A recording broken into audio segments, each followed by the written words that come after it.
Firstly, Tai Wesley, congratulations on an incredible career in the NBL. You've achieved just about everything there is to down under in the basketball world. How's it feel to have it all wrapped up? It's a bit surreal right now. I don't think it's really hit me. I think it'll really start sinking in when December rolls around and the season starts, and we're not there.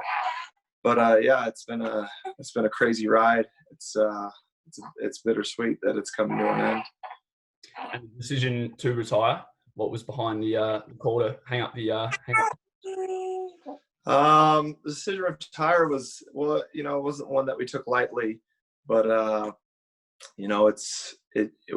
having this time in quarantine that you spend with your family, you realize that moving across the world is not an easy thing for them, and with this coronavirus, it just felt like the right decision to make for me to put my family first and stop.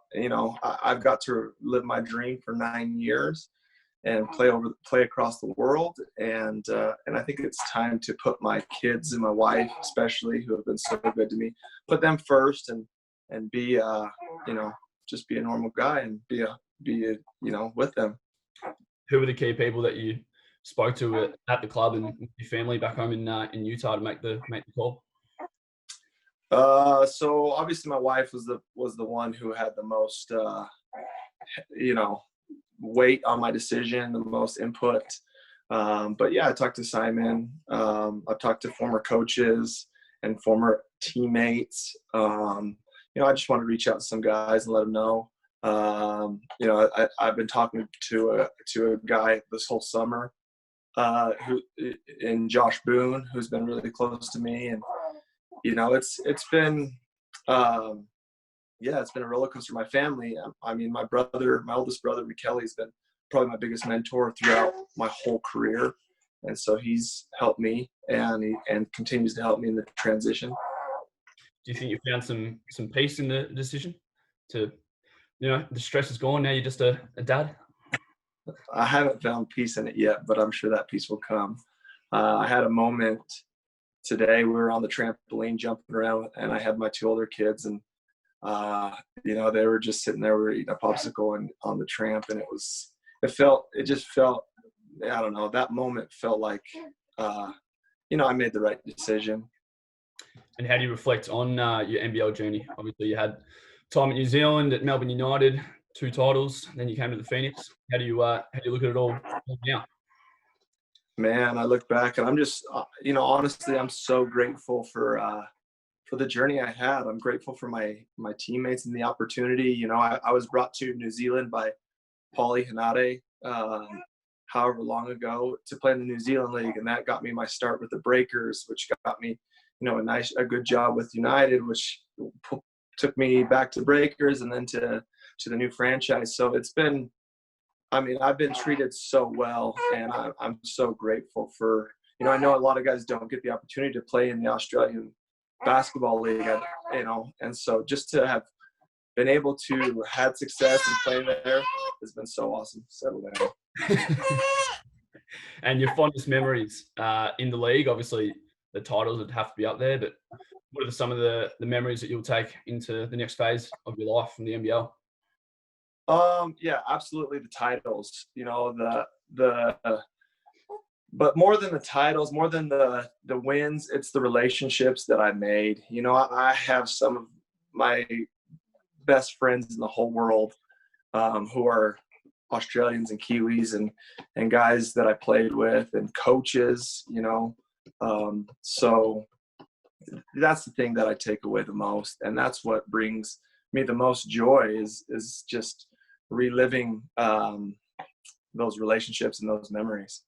And I think a lot of the people around the league, given that you were there for so long, made such an impact in the community, kind of view you as a bit of a local, bit of an Aussie. Do you think that's something down the line that you have a connection with the people down under? Yeah, I hope so, because the people have been the fans and the support and the love, people just are so sweet, and they really have a passion for sport but they really embraced myself and my family so well that it was amazing. And that's another reason why it was hard to hang it up is because, I feel like I'm letting people down a little bit, and especially the Southeast Melbourne Phoenix, who have been, I've had the best experience with them. They've taken such good care of myself and my family. I can't speak highly enough of Romy and Tommy Greer and Simon and everybody on that staff. And if you could go back to a young Tai Wesley starting his basketball journey, what would you tell him now? I don't know what I'd tell him. I'd tell him to get to the Australian League as fast as you can. I'd tell him to just relish those moments, man. Just enjoy the experience, the ride, because you'll be sitting in a chair downstairs in your basement holding your brand new baby, and it'll all be over. And back to the start, when you were a young man yourself, how did it all start in terms of, I believe you were born in Utah and then moved to Guam at an early age. Can you talk us through that? Yeah. So I grew up mostly in Utah. I spent 5 years in Guam as a boy, but mostly it was in Utah. And I had a big family. I had 6 siblings, 4 older brothers that really just beat me up all the time and beat me up on the basketball court. And I just wanted to be like my brothers growing up. They were, they excelled in basketball. 3 of them played Division I college basketball. I wanted to be just like them. And that's kind of where I found my competitiveness, my passion for basketball was just by playing them. My dad as well, once I could beat my dad one-on-one, I felt like I was pretty good. Still waiting for that, Dad. I believe you got the new opportunity to play with your brothers. Is that true? Yeah, so I've had the opportunity to play for the Guam national team with 2 of my older brothers, and it's been so cool just sharing the court with them because they're fun to play with, and we know each other's game. We've played with each other for just a lifetime. So yeah, it's been awesome. Was there a on-court chemistry, like a telepathic thing where you're finding? Yeah, there was. Funny thing enough, we play really well together. And the thing is, we're all big men, so we all want to go post up, and we have to take turns. But yeah, we do play well together and have that telekinesis ability. So yeah, for people that don't know where Guam is, can you explain that exactly? Yeah, so Guam is a tiny island. The closest, biggest place is the Philippines. So it's off the coast of the Philippines a little ways. It is a special place for me, a beautiful island. And it was a big piece in World War II for the United States, as far as setting up a military base there. And yeah, so Guam is, and then playing for the national team is a really cool experience. We get to play the Boomers here in this year or next year. I'm not sure when the games have been scheduled, but yeah, it's an awesome experience. That is awesome. And I believe you were named Mr. Basketball in high school. Is that your preferred nickname, or grown man? What do you prefer to go? I don't like either of them. But yeah, that was a cool title. Getting that back in high school. Yeah, something that I'll pull out the trophy someday and put somewhere and reflect on it. And in the same stage of your life, you spent a couple of years in Mexico when you were 19, I believe, through some mission work. Can you tell us about that decision?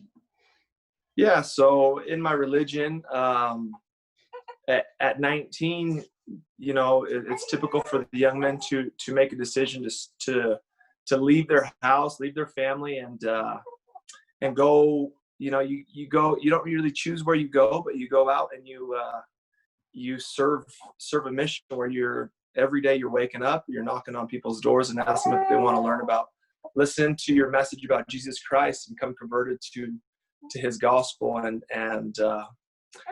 you pay for it yourself. It's the sacrifice. You're away from basketball, you're away from friends and family and loved ones, and I was in Mexico, so I was able to learn Spanish.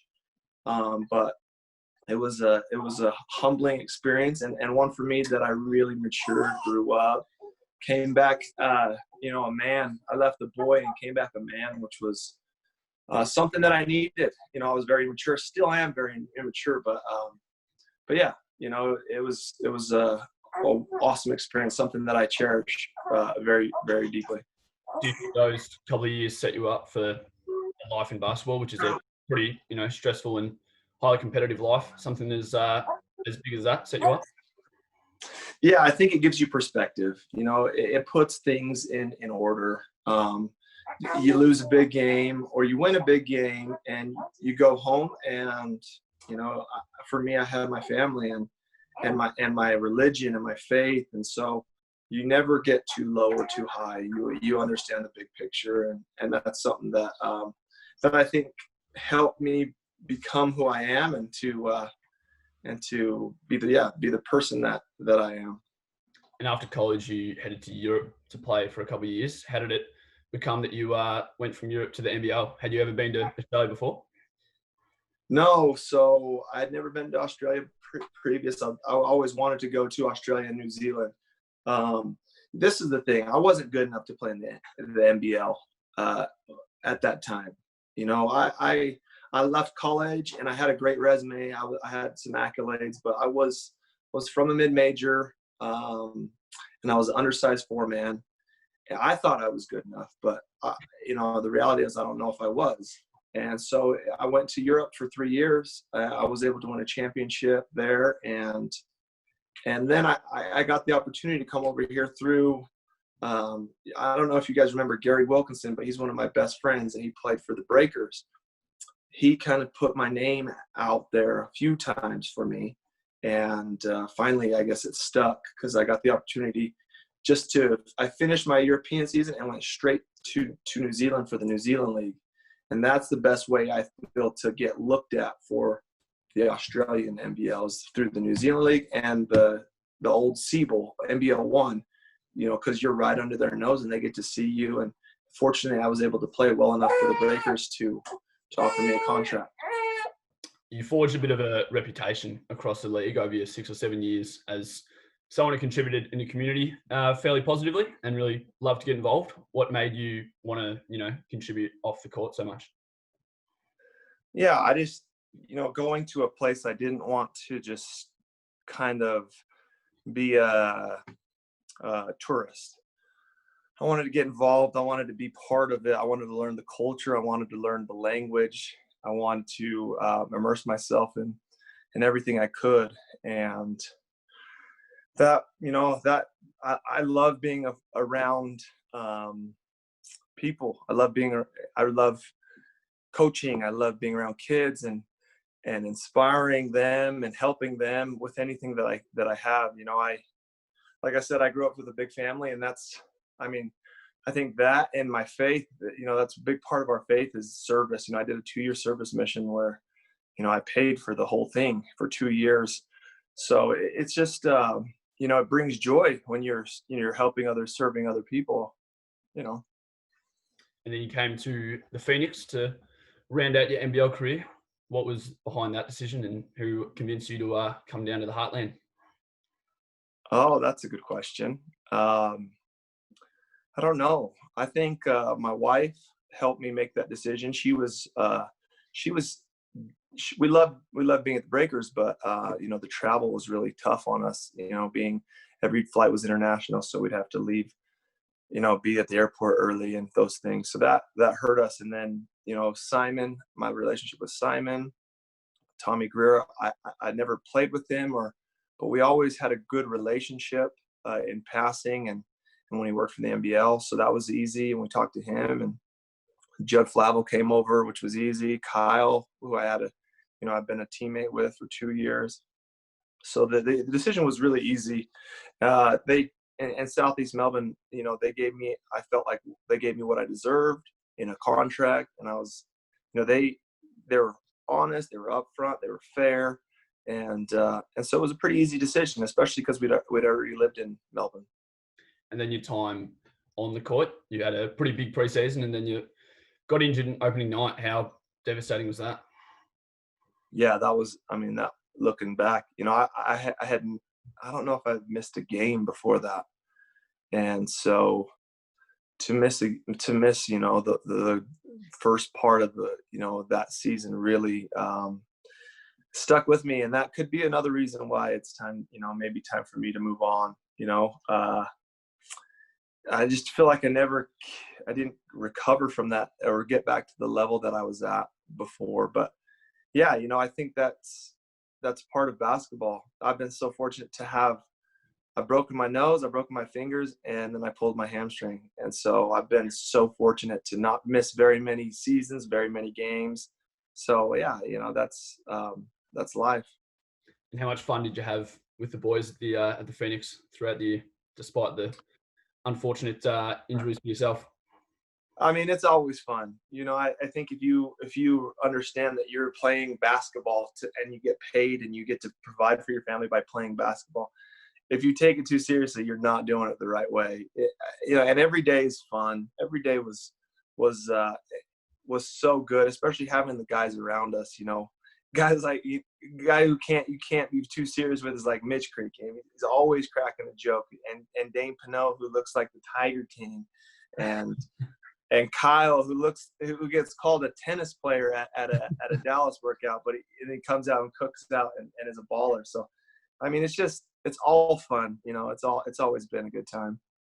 And just looking over the whole course of your career now, what kind of sacrifices did you think you made, especially with your family, to be professional basketball?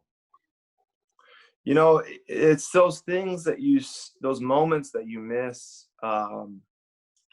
Like, you miss a Christmas. I was talking to my son Major today about Halloween because he wants to be a Pokemon something.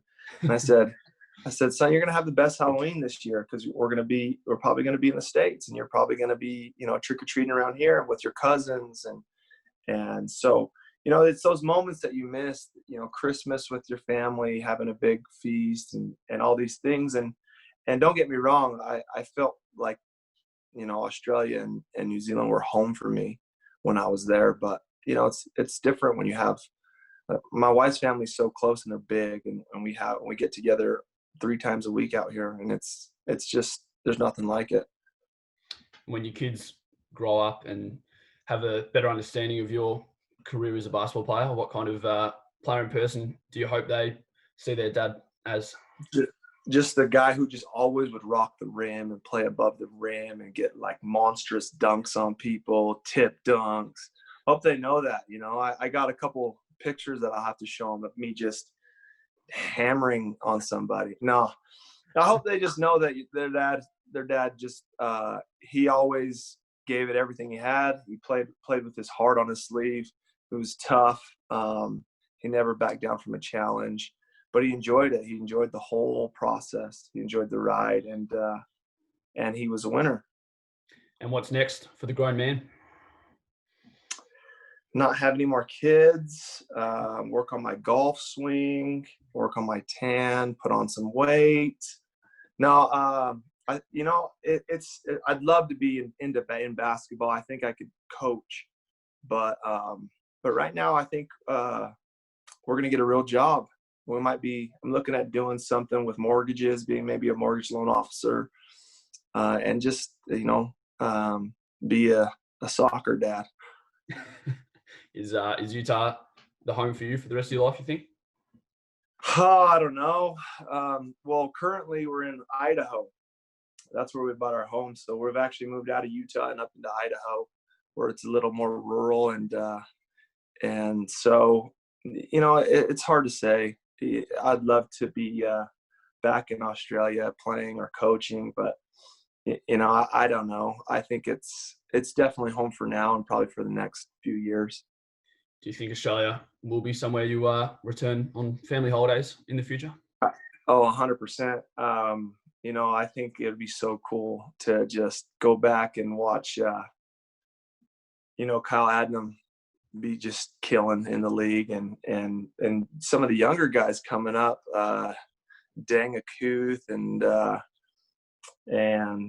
all these young guys just grow up, and dominate the league. I think that'd be so cool to come back and watch them. And just lastly, biggest influences in your career on and off the court? Anyone you'd like to thank?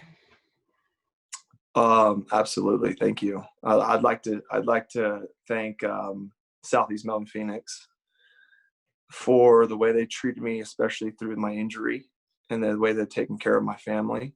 I'd like to thank the fans. I think the fans have been they've been outstanding.